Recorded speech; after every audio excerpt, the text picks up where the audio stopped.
as it spreads in Butte County. Plus, a possible power shutoff in the North Bay as officials take every precaution during this red flag warning. And families shattered after a tragic shooting at a Southern California bar. We're learning more about the victims. Good afternoon, I'm Alan Martin. This is your Pix Now update. 30,000 people are now fleeing a fast-moving wildfire in Butte County. The campfire has already burned about 8,000 acres in Feather River Canyon after it broke out early this morning. Flames are spreading in a rugged area just west of Highway 70, about 40 miles east of Chico. Part of Highway 70, several nearby roads have been shut down. This video from Snapchat shows you why. Flames are burning right down to the roadways where people are trying to get out now. You can see trees getting torched as the fire spreads. Yeah, it was tough. I mean, we had to drive through flames on both sides of the mountain. It was pretty scary. Oh, it was fast. It happened so fast. Like, we went outside, we seen smoke, we thought we had time, and then it was at our house. Here's more video from Snapchat. A woman escaping her neighborhood in the town of Paradise. We've been monitoring social media, and people in the area report a chaotic scene with evacuees abandoning their cars to escape on foot, parents running with their children in their arms. Flames are approaching hospitals. Crowds are pouring into a park in search of safety. Mandatory evacuations are underway, and they include areas of Centerville, Butte Creek, Paradise, and Polga. All that smoke from the campfire has prompted an air quality advisory for the Bay Area. Air quality officials say we are likely to see and smell that smoke here, even if it does remain high in the sky. The Bay Area is already under a red flag warning right now. Residents in the North Bay preparing for a possible power shutoff. PG&E is threatening to cut electricity to tens of thousands of customers due to extreme fire danger in the counties including Napa and Sonoma. If power is shut off today, it could be days before it's restored because crews would have to inspect 3,100 miles of power line before turning that electricity back on. Now to the tragedy out of Southern California. Moments ago, a procession carrying the body of fallen Deputy Sergeant Ron Helis moved through the streets of Thousand Oaks. Helis is being called a hero. He was the first at the scene after a gunman opened fire at a packed bar in that area last night. Now we are learning more about the 12 victims in that shooting, among them 18-year-old Alana Housley. She went to Vintage High School in Napa. We've also learned Alana was the niece of actress Tamara Mowry. The family released a statement in part saying, "Our hearts are broken. Alana was an incredible young woman with so much life ahead of her, and we are devastated that her life was cut short in this manner." Another victim, 22-year-old Cody Kaufman. His father, Jason, waited all night to hear if his son survived the shooting, only to hear the sad news this morning. Police say it was about 11:20 last night. The gunman, who was dressed in all black, walked into the bar, set off a smoke device, and then fired multiple rounds. 12 were killed, at least 20 others injured. By the time officers closed in on the gunman, he was already dead. Police say that gunman, 28-year-old Ian Long, was a Marine Corps veteran and used a .45 caliber handgun. They also said he appeared to be killing at random as people tried to escape the scene. So then our friends got the bar stools and they started slamming it against the window so we could get out. We have learned that a group of survivors from the Las Vegas mass shooting was also at last night's shooting. Nicholas Champion says he and his friends were on the dance floor when those shots rang out. I was at the Las Vegas Route 91 mass shooting, as well as probably 50 or 60 others who are in the building at the same time as me tonight. It's a big thing for us. We all are a big family, and unfortunately, this family got hit twice.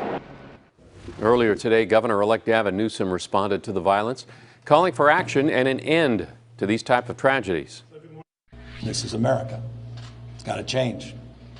This doesn't happen anywhere else on planet Earth. And we can't let folks forget that. Can't lose sight of that. Can't allow this to be normalized. The flag at the White House has been lowered to half-staff in honor of the victims of the shooting. It will remain half-staff until sunset Saturday night. Supreme Court Justice Ruth Bader Ginsburg is in the hospital right now. We've learned that the 85-year-old fractured 3 ribs after falling in her office last night. She did go home after the fall, but was taken to the hospital this morning when she was experiencing discomfort. Justice Ginsburg has been on the High Court since 1993. She is the oldest of the 9 justices and one of the court's 4 liberals. Attorney General Jeff Sessions is out. In a letter yesterday to Chief of Staff John Kelly, Sessions wrote, "At your request, I am submitting my resignation." The president has already named Matthew Whitaker as his interim replacement. Whitaker has been critical of the Mueller probe into Russian meddling, but now he will be the one who oversees it.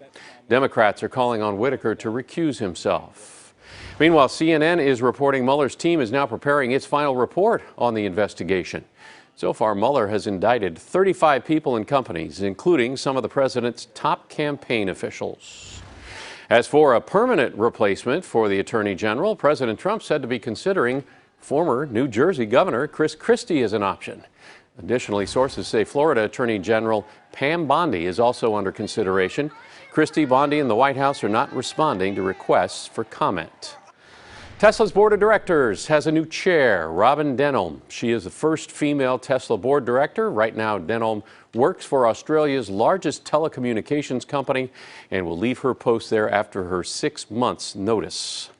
Meantime, the man Denholm is replacing, CEO Elon Musk, will be helping her during the transition. The new management shuffle at Tesla is part of the settlement with the Securities and Exchange Commission after Musk tweeted that he was going to take Tesla private back in August. Privatization never happened. E-scooter company Spin will soon have a new owner. Ford announced it's going to be buying the startup. The car company sees it as a way to diversify the way Americans commute and travel. Right now, it's only in 13 cities, but Ford plans to expand it to 100 cities in the next 18 months. Facebook breaking into the home smart speaker market. Today, Facebook launched a new device called Portal. It's a 10-inch video screen with a built-in camera that can follow you around the room. The price tag is about $200. And we'll be back. Another update, top of the hour. Watch or listen on your favorite platforms, including our website, kpix.com, or our KPIX Facebook page. Pix Now News is sponsored by Chevron, proud to support STEM education in the Bay Area. Meet our STEM standout, Nicole Collins Puri. TechBridge Girls is focusing on exciting, educating, and equipping girls to really see STEM as a vehicle to economic mobility and better life's chances. We're creating an environment that says, we see you, we hear you, and we understand your journey. Chevron and KPIX5 teaming up to support STEM education in the Bay Area.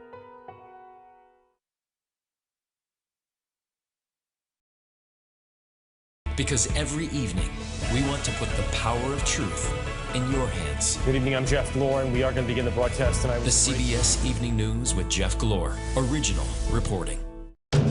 One voice. We are planning to mobilize. Can ignite a movement. We want to claim Alcatraz Island for all of the natives in this land.